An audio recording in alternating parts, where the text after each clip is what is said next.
Hello everyone, this is Boricua Banks and welcome back to Let's Play The Great Ace Attorney Chronicles, where we are continuing on in the 5th case of the game, The Adventure of the Unspeakable Story. And we are still investigating. We are in the 4th investigation section of this case. And now we are in the storeroom, so let's continue on. I guess we could talk to you before we look around. So, Inspector, what do you make of the crime scene here? Pshaw! You've got eyes, haven't you? Use them. It is what it looks like. Nothing more, nothing less. Very helpful. Iris, could you lend me a hand? He's not being helpful at all. So, Grexy, what do you make of the crime scene here? Oh, yes, your ladyship, do allow me to humbly explain. It's funny because there have been times where, like, Phoenix and Maya were questioning someone and they weren't being cooperative with Phoenix, so then he would have Maya step in. Or, like, Edgeworth and Kay, that he would have Kay take over for him, you know? It's like, sometimes I just don't want to talk to you. Stupid lawyer, you know? Alright. Last night, at shortly after the hour of 1 o'clock in the morning, Scotland Yard police attended the scene. The one and only door to this storeroom was found locked from the inside. So it was locked from the inside.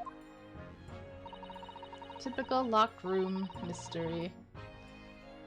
The lock appears to be broken now, though. Was that the police officer's doing? Quite right, ma'am, quite right. We took the liberty of smashing the door in, as humbly as possible. Oh. As you can see, the victim was discovered prostrate on the floor, thuswise. And next to the aforementioned body, we discovered the vile gutter child. Are you talking about Ginny? She's my friend, you know, Inspector. Be careful what you're saying. He's like, oh shoot.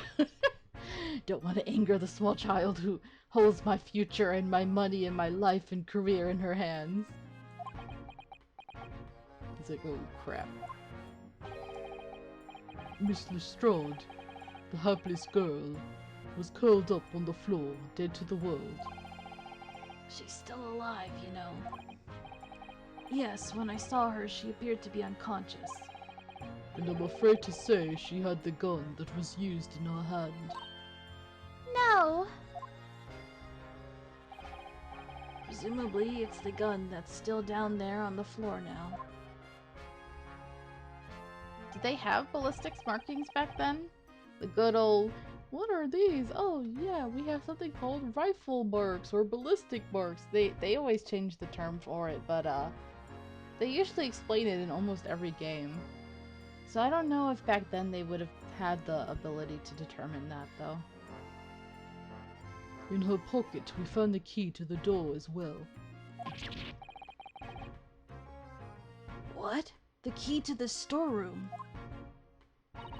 And you say the storeroom had been locked from the inside, Inspector? Correct. All of which leaves her ladyship's friend in something of a sticky situation, I'm afraid. Oh. Obviously, my personal opinion is that it's all some sort of misunderstanding. Of course it is, Inspector. Of course it is. Alright, tell us about Sherlock. Grexy, do you know anything about Shirley? Is the operation finished? Is Shirley alright? Is he? The thing is, Don't mince your words, Inspector. Please. You don't mean to say that Mr. Holmes is... No, the operation's done and dusted. It's just that, well... Out with it! What's she gonna do a Susato takedown on him? It's like, holy crap. Well, arrest her immediately. Don't do that, Sasato. You don't want to be put in jail. Yes, ma'am. He's scared of the two small little females right in front of him. They use something called a general anesthetic. It's the latest thing, renders the whole body insensitive. The whole body? Anesthetized? Is that even possible? Which means the operation can't be completed while the patient is fast asleep. Goodness, in the Empire of Japan, we can just manage to provide laughing gas for tooth extraction. The trouble is, the latest thing isn't always the greatest thing, if you follow my meaning. We couldn't get the medication to work at first, so it took hours for him to nod off, or so I hear. And now that the op's finished, they can't get him to wake up, apparently. Oh my. No one knows if it's the anesthetic still in his system, or if the bloke's just plain exhausted. Well, just let him rest then, I guess. But anyway, all they can do is stand back and watch until he comes round again. Shirley. The moment he opens his eyes, your ladyship, I swear I shall get word to you. What a surprise. Even in matters of life and death, Mr. Holmes has to do things his way. He just needs a nap, okay? Let him rest. As long as he survived. Do we have something to present to you? Let's see.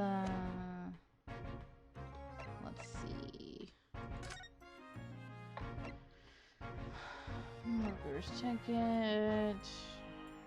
I guess we could. Oh yeah, we got this blood samples thing. Different people's blood. Feel as though I have another. Have we looked at this one? I mean, we could just comment, I guess. So this is the second of the 2 photographic prints of the cat, and it really does look like Wagahai. Looks exactly the same as the first photograph at first glance. I suppose that's what's so compelling. Actually, now we have both pictures. I could have another go at viewing them as a stereoscopic image. Why? So I need to cross my eyes and try to get the 2 cats to merge in the middle as one. Why? Is this necessary? Such a hard thing to do. Whoever thought of this in the first place must have spent a long time staring. I don't think that was necessary. Oh yeah, we have this stuff in the back. This is the ticket that Gina brought in here yesterday. Yes, having been entrusted to her by Mr. McGilded 2 months earlier. Article deposited one gentleman's overcoat. And the other redemption ticket was in the pocket of that coat. Yes, for a small box deposited 2 days before the omnibus incident. Did that have anything to do with all this? Of course, and then we also have this fingerprint bloodstain. Oh wait, can we compare, look at this using the blood thing? Mr. Nadhodo, I don't know if you've noticed, but there's something rather troubling here. I have noticed, and I did notice it last time, but I completely forgot to even look at this. The red smear, you mean? Yes, it looks like blood, doesn't it? I wondered if Susato-san had picked up on that. Well, in that case... Yes, we need Iris. We should show this to her before we forget. Oh. There's what looks like a bloody finger mark on it. What about this? Mr. Nadhodo, I don't know if you've noticed... Oh, it's the same thing. Okay. So we gotta show this to Iris? Okay. Can't present it to her right now, though, because we're talking to him. Should we present this? Is it even worth it?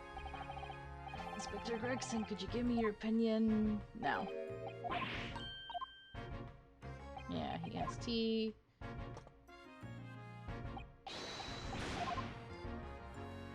Okay. Blood samples? No. How do I show this to Iris?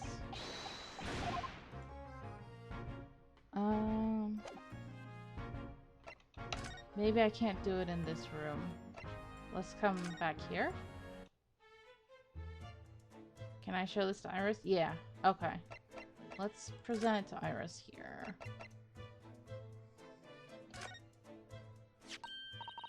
Oh, that looks like blood. There we go. I would say it's from a gloved finger. Almost certainly a glove made of leather. Well, don't worry, Bruno.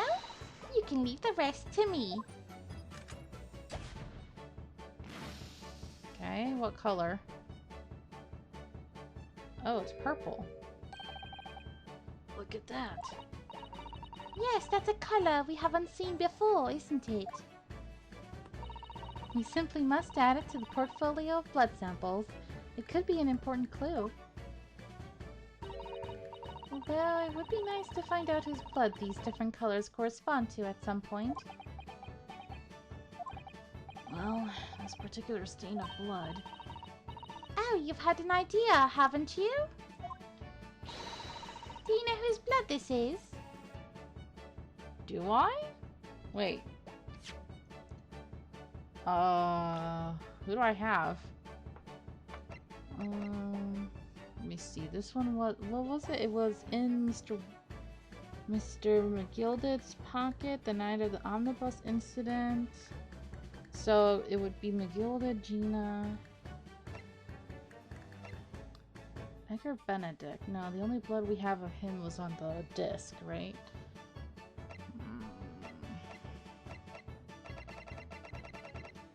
I don't know. It doesn't even have McGilded as an option. Let's see what he says here. I really don't know.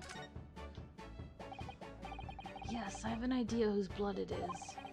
Not from the color it turned, but with a little deduction. That's right. I think it's clear. Iris, you know as well? You first, Bruno. Who do you think it belongs to? Uh-oh. Alright, I believe that this is the blood of... Oh, we have options here. Okay. If it was the night of the omnibus, the only person who would have bled would have been the victim then, because Magnus McGill died in a fire. And so, thrice-fired Mason. That makes sense. Thrice-fired Mason? You don't sound very sure of yourself the way you trailed off there. Well, it was 2 months ago now, that case. And of course, I never met the victim, so I'm struggling to remember his name. He was definitely thrice-fired, though. The victim of the omnibus case? Yes. Yes, his name was indeed Mr. Thrice-Fired Mason. But that would mean that this bloodstain was left on the ticket 2 months ago. Yes, I think it was. Gina brought this ticket here to Windibanks yesterday. I'm suggesting that the bloodstain was already on it at that time. So it's a smear of blood from the time that Mr. Mason was killed 2 months ago. Something else is coming back to me now. Mr. McGilded was also wearing leather gloves that night. More proof that he was the one who killed him. Okay. Yeah, they showed his gloves. That's right. I'm not voicing you right now. I don't want to deal with you. Be gone, pest. It certainly does look like a leather-gloved thumbprint, this mark. But we know that Mr. McGilded had no injuries at the time anywhere on his body, yes. From which we can conclude that any blood on the glove belonged to the victim, Mr. Mason. Mr. Naruhodo, you sound just like Mr. Holmes. Minus the quirky slip-ups, I hope. You should do some dancing in honor of him. Aw. Yes, I think you're right, Bruno. Very well, let's make a note of this. Okay. Cool. Alright, that's important. So far, we only have 2 samples of blood. So let's go back in there.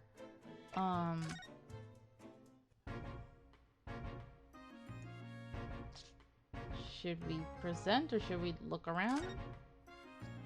Well, let's look around then. I don't know if he'll look at anything else if we present it. Look at all these articles that have been deposited. The room is stuffed full of them. I can't believe how many there are. A bicycle, a gramophone, musical instruments, even some enormous paintings. Look. Pieces of different people's lives quietly gathering dust in here together. There's something very peaceful about the atmosphere in here. Or at least there would be, if not for the chalk outline on the floor and the policemen shuffling around.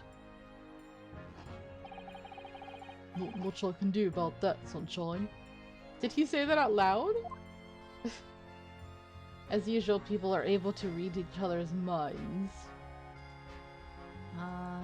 Anything else? This is just talking about stuff.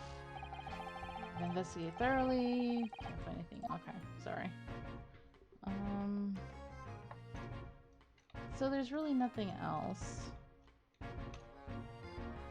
in the background. It's just gonna be this and the gun. Okay?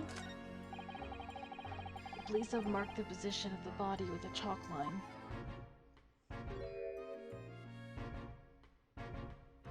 Aww. Poor Mr. Winterbank. He was a nice old man. Well, he was shot just once, through the heart. Most likely the fellow died instantly.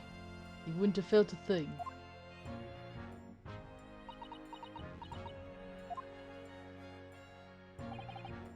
This must be his blood then. Time to do your job. I don't like to ask at such a wretched time, Iris, but I wonder if perhaps... Don't worry, Susie. I'm ready for action.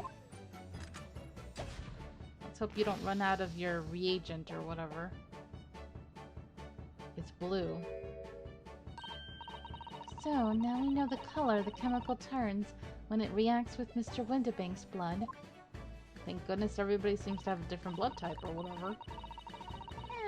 And it doesn't match our analysis of the bloodstain we found in the main shop. No, but let's add this sample to the others we've already collected anyway. Alright. Now 3 samples. Okay. This is a revolver. A real one. And quite possibly the murder weapon used to take Mr. Winterbank's life. What's the matter, Susie? You and Runo look like you're about to faint. Well, it's just that I've rarely seen a gun in the flesh. And I've had issues with guns in the past. Yeah. But anyway, we saw Mr. Winterbank with this yesterday, didn't we? Mm-hmm. He was waving it around like a madman. Threatening to take his own life, and look what happened. It must be the same gun. I really hope this wasn't, like, suicide. I really don't think so, but man, who knows with these cases. And last night, when I looked through the spy hole in the door to the storeroom here, that was the same gun I saw in Gina's hand. Mr. Winterbank told us that he only ever had a single bullet loaded in his revolver, didn't he? Well, it's empty now. The one and only bullet he had in his gun has been fired. Should we really be letting a little girl handle a gun like that? So we can be fairly certain that only a single shot was fired from this revolver. So that's his gun for sure, then. Is there more to look at? Iris? Don't worry, I'm alright. But we must find the true culprit. Yes, absolutely. Oh, okay. I think the only other thing then is this trunk here. Out of all the articles in this storeroom, this is the only thing that shows any sign of being ransacked. Ah! What is it, Iris? That's the box file that my manuscript was being kept in. Oh. Oh yeah, we still don't know how Susato knew about the manuscript, right? That's the one thing we need to find out before she leaves. Iris's unpublished story, The Hound of the Baskervilles. Surely that's not what all this... Yes, I'm very sure that's what it's about. And I'm very sure that that's why Gina showed up there. We must check inside the box at once. Yes.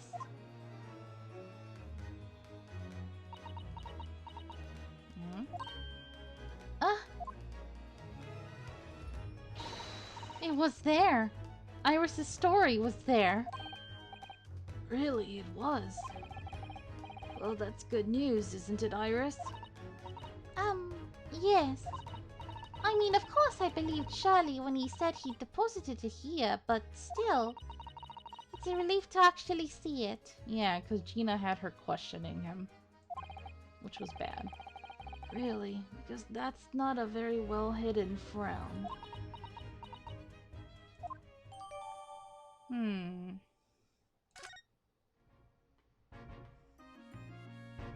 I need to look at that. The Hound of the Baskervilles, Iris Wilson. The Hound of the Baskervilles. How did Sato-san know the exact title of this unpublished story? Exactly. Uh-huh. I suppose I'll just have to wait until she's ready to explain it to me. I'm so sorry.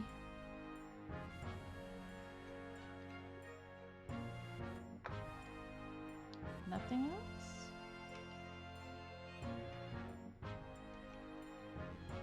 This page is sticking out, but... There's really nothing else about this? Really? Alright. I don't think there was anything else in this room. So let's talk. I think we still gotta present something. What? Does he...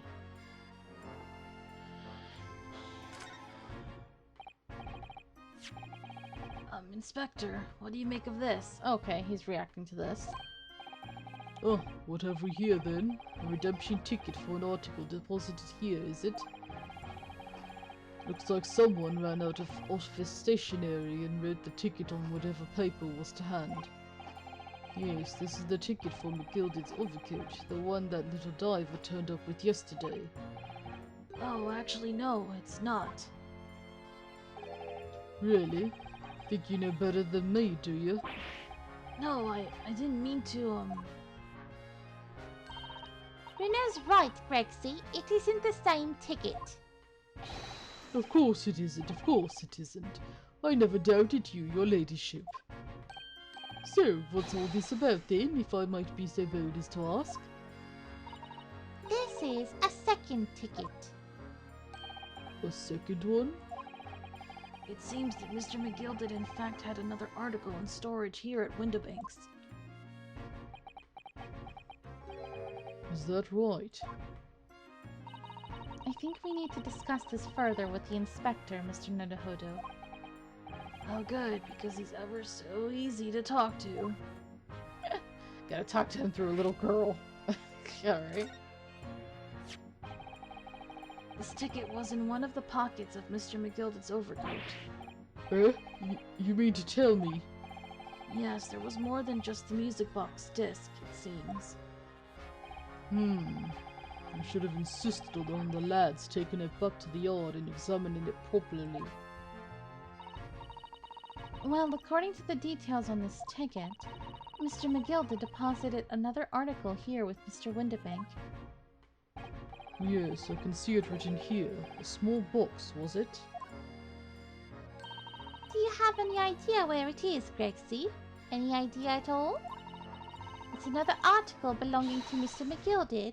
It could be an important clue. Well, yes, I suppose it could be. Please stop looking at me with those big turquoise eyes, all full of hope and expectation. It's too much pressure. I'll lose me marbles, I will. I'll go barking. Sir, calm down. This is no time for dog impressions, Inspector. That's enough sauce from you, Sunshine. There is one thing that springs to mind. I do find it kind of cute that he calls him Sunshine. Because that's actually kind of complimentary. According to this ticket, the redemption deadline's already passed, hasn't it? Oh yes, of course. Articles are only held for 2 months. So the small box will no longer be in here then. That's right. It's been forfeited. Which means it could be on the shelves in the front of the shop, where the forfeited items are offered for sale. Yes, the shelves in the front. We must search them at once. You're wasting your time. Oh, There are dozens of little boxes out there, hundreds even. We can't possibly know which one might have been McGilded's. That information's not written in the ledger. Ah, damn. well, I think we should at least have a look, just in case. Of course, your ladyship, of course. Very sensible of you, I'm sure. This is getting old.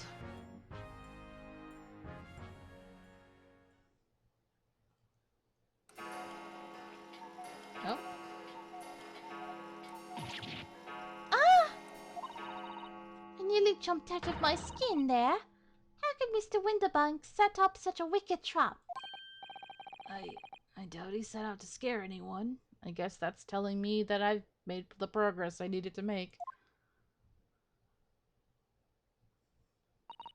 Is that really the time? I think perhaps we should pay Gina another visit soon. Oh? Her trial is tomorrow. We must establish whether or not you will be defending her. I think we should ask her one more time. She may have changed her mind.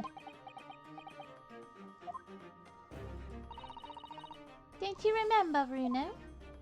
You told her she could rip up the representation papers if she didn't want you to be her lawyer. Really? Did I say that? Yes, you did. They're not happy. The deadline for submitting the paperwork is fast approaching. In that case, we'd better hurry back to the prison and talk to Gina again. I guess we don't get to look for the box then. Well, like they said, it could be anything. So, let's head on out.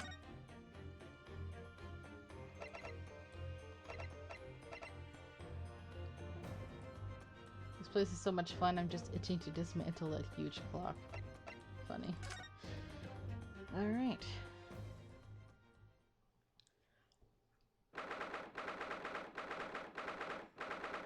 (5:41 p.m. April 16th). Ah, Gina, good. You're back.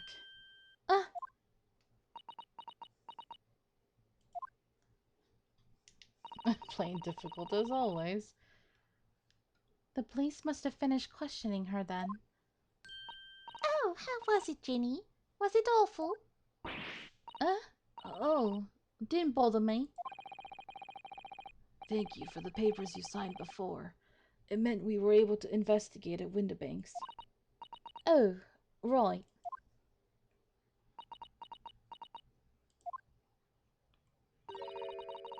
Don't you want to know how we got on?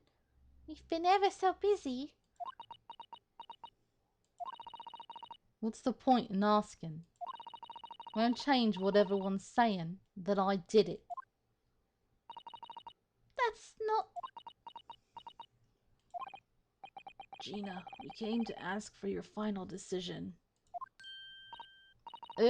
What decision?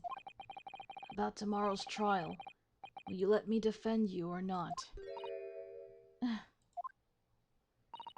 I must submit the paperwork now if you'd like Mr. Naruhodo to represent you. Right, I see. She's really lost her fight all of a sudden. But I know what that feels like. The worry is just so hard to bear. Alright.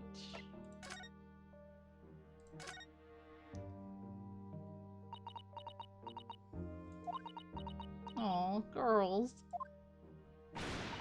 Oh, alright then. Blimey, give it a rest with them eyes, Iris. So, come on then, fill us in. Who done it? Unfortunately, we don't know that yet. You don't say. We don't know yet, Gina. But Mr. Naruhodo and all of us know that you are innocent of this crime. And while we haven't yet managed to work out who the real culprit is, there are a number of interesting facts that we have managed to establish. Oh yeah? Like what? Well, for example, the reason for you being there in the first place. I think I know now why you broke into Windibanks that night. I mean, I already figured it out ages ago, but sure. It looks like I'm going to have to take some evidence that clearly reveals the reason and thrust it in Gina's face. Or I could present it to her calmly, I suppose. Representation in court. Let's first do that, because I feel like if we bring up the representation right now, she's just gonna say no. So let's present this. We found this in Mr. Windibank's storeroom. The manuscript of Iris's latest story. Ah! Oh, right. Well, that's good then.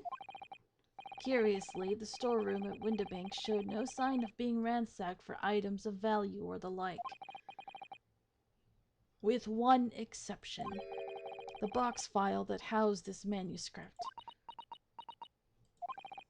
It was you, wasn't it, Gina, who broke open the box containing this manuscript last night? You were determined to find out whether or not the Hound of the Baskervilles was really there. That's the real reason you broke into the storeroom last night, isn't it? Ugh! Why don't you tell us what happened, Miss Tsundere, please? Alright. Now we can probably talk about this. We already have the representation papers and other documents we need. All we have to do is hand them to the court clerk. That is, if you'll allow me to represent you in court tomorrow. Maybe not yet. Maybe we still need some stuff to persuade her. Nah, don't bother. Ginny! Rip them up and chuck them, would ya?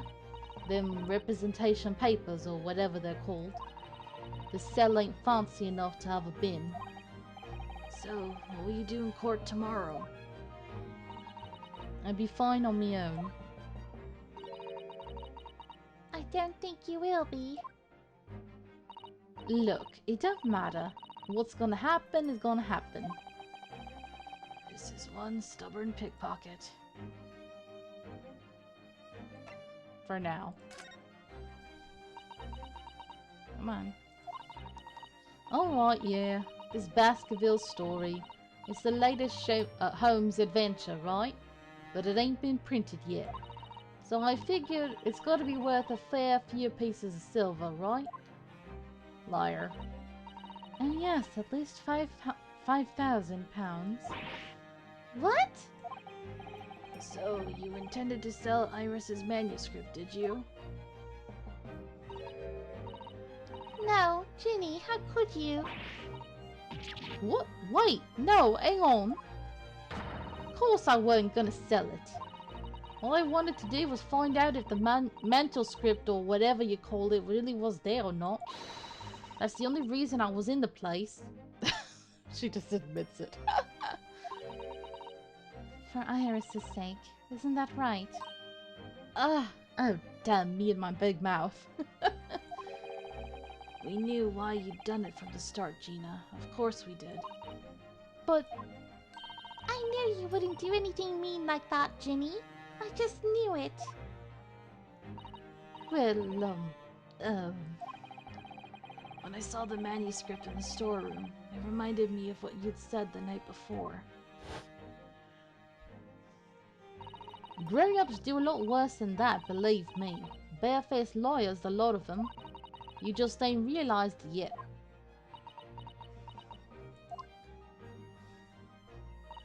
I'm telling you, that mantle script ain't at Winterbanks. You'd soon see if you had a look. If I'm honest, I have wondered if Shirley's telling me the truth sometimes. I mean that I sometimes wonder if he might have hidden my manuscript somewhere. Somewhere I don't know. Even though it's wrong of me to doubt him.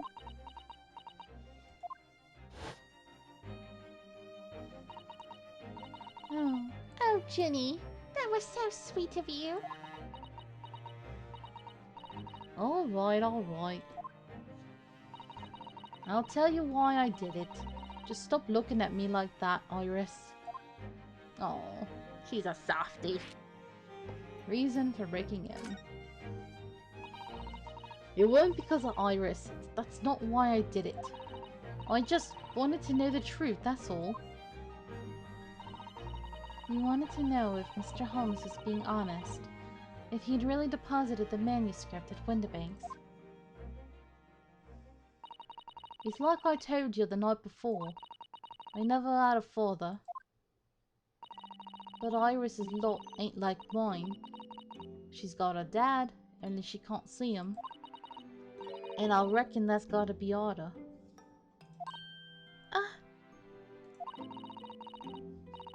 That's why she writes the stories. They're about her dad, really. That's what it sounded like to me, anyway. Last night, when I was listening to what you were saying. Stories? About Daddy? You mean they're not the adventures of a great detective, so much as the adventures of a great detective and his trusty partner? Aww. Well, that's how I see it, yeah. You're so thoughtful and so kind, Ginny. Yes, and we never thought any differently, did we? Look, give it a rest, will ya? I hate all this chummy nonsense. Do you hear? I hate it. I don't trust no one, right? That's how I work. Because if you don't trust no one can let you down. So leave me alone. Go on, Scarper. Aww.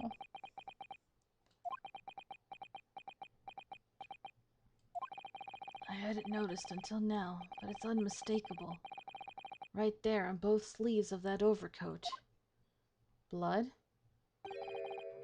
Or some very suspicious red stains. What? Why are you looking at me like that? I think it might be worth presenting some of our other findings in that area to Gina now.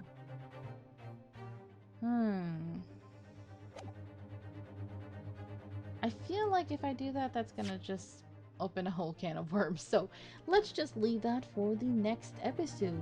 Thank you guys so much for watching. I hope you're enjoying this. And until next time, have a nice day.